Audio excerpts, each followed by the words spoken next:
ഞങ്ങൾക്ക് പൂർണ്ണമായ ആത്മവിശ്വാസമാണ്.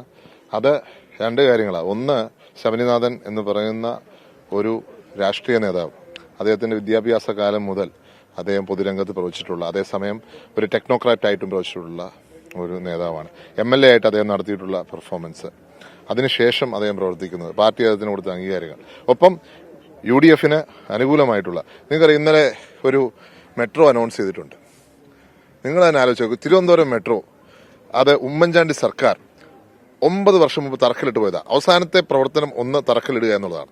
അതിനുശേഷം ഒന്നും ചെയ്യാതെ ഇലക്ഷന്റെ പടിവാതിക്കൽ എത്തിക്കൽ മാത്രമാണ് ഈ തിരുവനന്തപുരം മെട്രോ മിണ്ടുന്നത്. എന്തുകൊണ്ട് 9 വർഷക്കാലം ഈ തിരുവനന്തപുരത്ത് മെട്രോ നടപ്പിലാക്കിയില്ല? സർക്കാർ പറയേണ്ട ഒരു കാര്യമാണ് ഇത്. ശബരി അടക്കമുള്ളവർ ഉണ്ടായിരുന്ന നിയമസഭയിൽ എടുത്ത തീരുമാനമാണ് നടപ്പിലാക്കുവാനും അത് മുന്നോട്ട് കൊണ്ടുപോകാനും. ആ മെട്രോ അടക്കം തിരുവനന്തപുരത്തിന്റെ എല്ലാ വികസനവും തച്ചു ചേർത്തു. ഉമ്മൻചാണ്ടി ഏറ്റവും കൂടുതൽ പ്രവർത്തിച്ചത് തിരുവനന്തപുരത്തിന്റെ വികസനത്തിന് വേണ്ടിയാണ്. ഇന്ന് ശബരി ആ റോളിലേക്ക് വരികയാണ്.